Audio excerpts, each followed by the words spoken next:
केजरीवाल जी ने कौन सा ऐसा काम किया? सबसे पहले तो उन्होंने ये बोला एसटी ओबीसी का हक अधिकार है, वो हमारा बना रहेगा। फिर दवाई पाएगा, तब तक आदमी चाहे खत्म हो जाए, कोई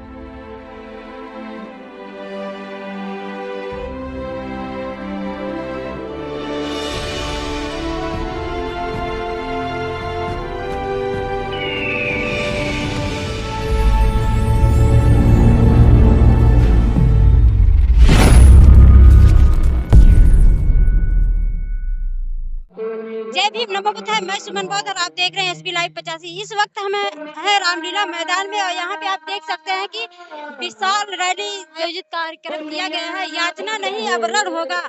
अनुसूचित जात जनजात संगठनों का अखिल भारतीय परिसंघ के तत्वाधान में विशाल रैली जो रखवाया गया है। डॉक्टर उदित राज जी पूर्व सांसद सह राष्ट्रीय अध्यक्ष जो है उन्हीं के अध्यक्षता में ये कार्यक्रम रखाया गया है। आप देख सकते हैं तथागत गौतम बुद्ध जी जो शांति के प्रतीक हैं और परम पूज्य बाबा साहब डॉक्टर भीमराव अंबेडकर जी यहाँ पे स्टेचू यहाँ पे रखी हुई है।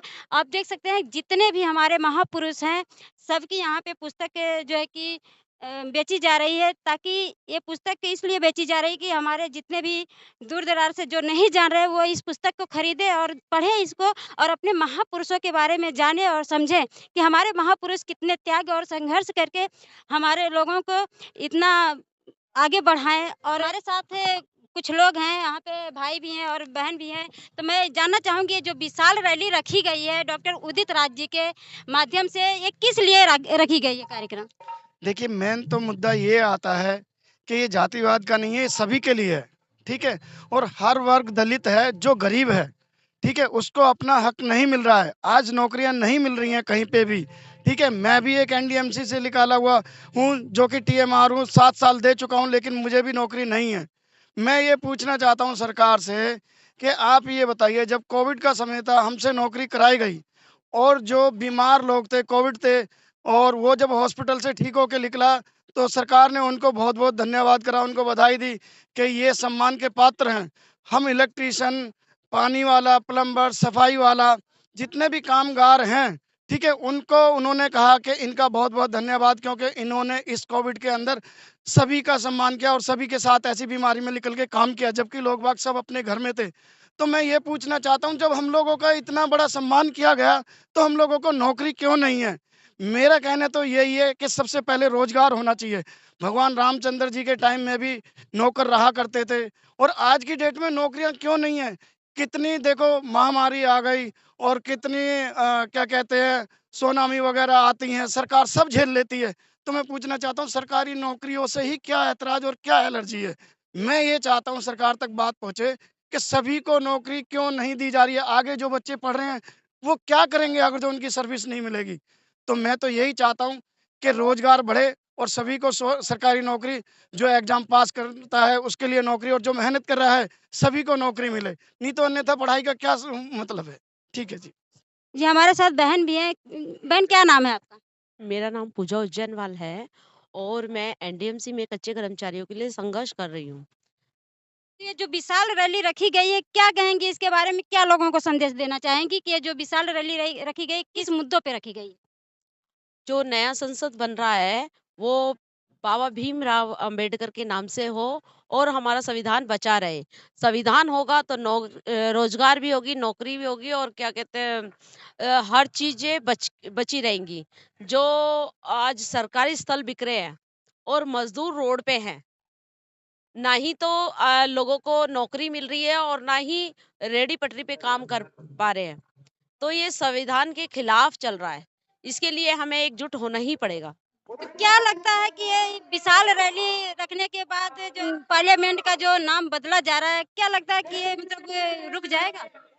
ज़रूर होगा क्योंकि ज़्यादा से ज़्यादा हमारे साथ बाबा साहब के बच्चे हैं, जो संविधान को मानते हैं और बाबा भीमराव को सबसे ज़्यादा मानते हैं।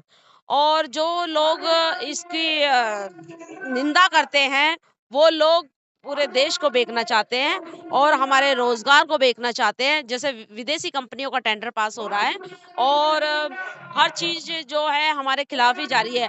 हम आज़ाद भारत में गुलामों की तरह जी रहे हैं। अरविंद केजरीवाल जो हैं कि वो तो समान की बात करते हैं कि सभी लोग समान है और बाबा साहेब के विचारों पे चलने वाले हैं।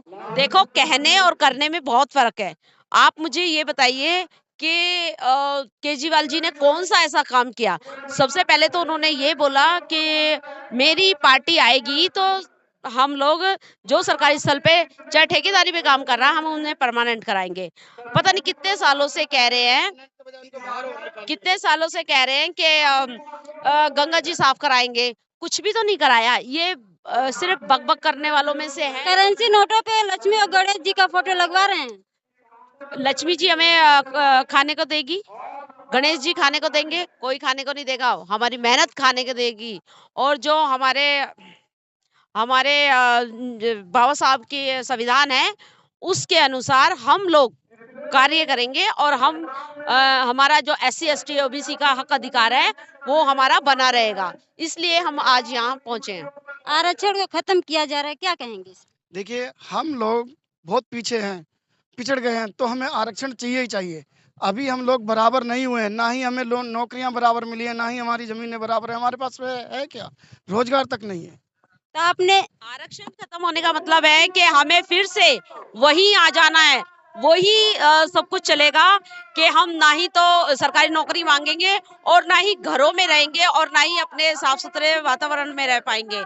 हम वही गोबर कूड़ा उठाने वाले और रोडों पे बैठने वाले बन जाएंगे। झुग्गी झोपड़ियां साफ करी जा रही है, तो हम लोग कहाँ जाएंगे? ये बहुत बड़ी बात है हम लोगों के लिए, एससी, एसटी, ओबीसी के लिए, कि हमारा आखिर करना क्या चाहते हैं ये लोग। हम जो मूल निवासी हैं, हमारे साथ ही हमारे लिए इतना बुरा कर रहे हैं।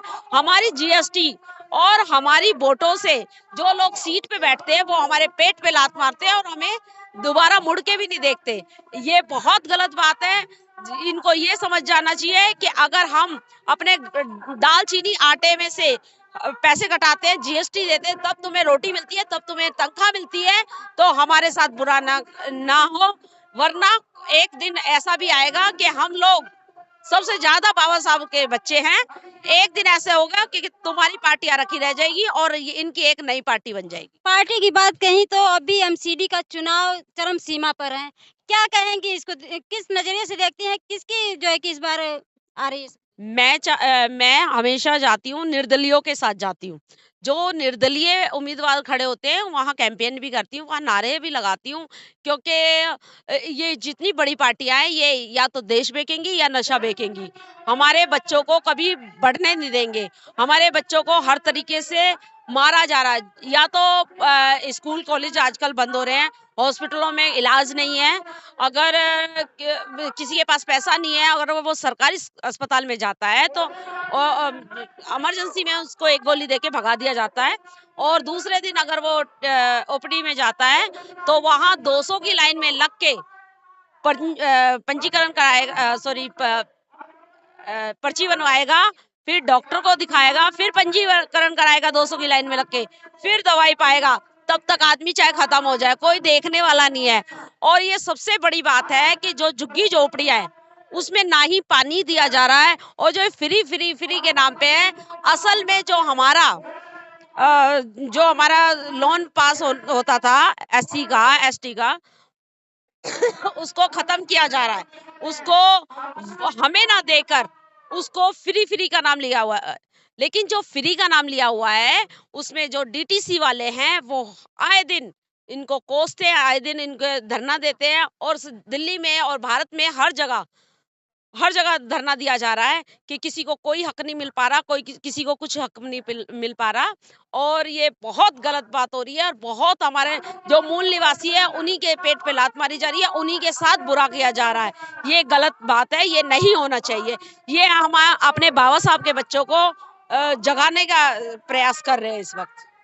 एट्रोसिटी की बात करेंगे, आप एक महिला हैं, एट्रोसिटी आए दिन बढ़ती जा रही है। आए दिन आप देखते होंगे सोशल मीडिया पे, फेसबुक पेज पे कि आए दिन महिलाओं के साथ सोशल एट्रोसिटी बढ़ती जा रही है। क्या कहेंगी इससे? देखो, वो एक बहुत बड़ी गलती पुलिस प्रशासन की भी है, क्योंकि पुलिस प्रशासन ना ही तो नशे के लिए लड़ रही है और ना ही जो महिलाओं के लिए फैसिलिटी होनी चाहिए उसके लिए लड़ रही है। जहाँ अगर किसी महिला को कुछ होता है या किसी के साथ कुछ गलत काम हो जाता है, तो ऊपर से उसी महिला को डराया जाता है, धमकाया जाता है, उससे गंदे शब्दों में पूछा जाता है कि किस तरीके से क्या हुआ।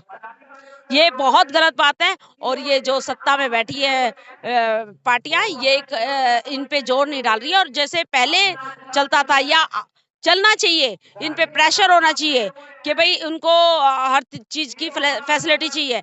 आज बच्चे बाहर निकलने से पहले 10 बार सोचते हैं। हम लोग अपने बच्चों को छोड़ के आते हैं तो 10 बार सोचते हैं कि मेरा बच्चा किसी नशेड़ी के पास ना बैठ जाए, मेरा बच्चा कहीं गलत बात ना सीख जाए। देखिए, मैं ये कहना चाहता हूँ, डीटीसी के अंदर जितनी भी महिलाएं फ्री जा रही हैं, मैं एक बात पूछना चाहता हूँ। आपने फ्री कराया, बहुत अच्छी बात है, धन्यवाद उसके लिए। लेकिन मैं ये चाहता हूँ कि जो मध्यम वर्ग से कमजोर है उसके लिए तो टिकट फ्री होना चाहिए, या स्कूल के बच्चे उनके लिए पास होना चाहिए। लेकिन जिनको 1 लाख रुपए तनख्वाह मिल रही है, 50,000 रुपए तनख्वाह मिल रही है, वो लोग भी डीटीसी में फ्री जा रहे हैं।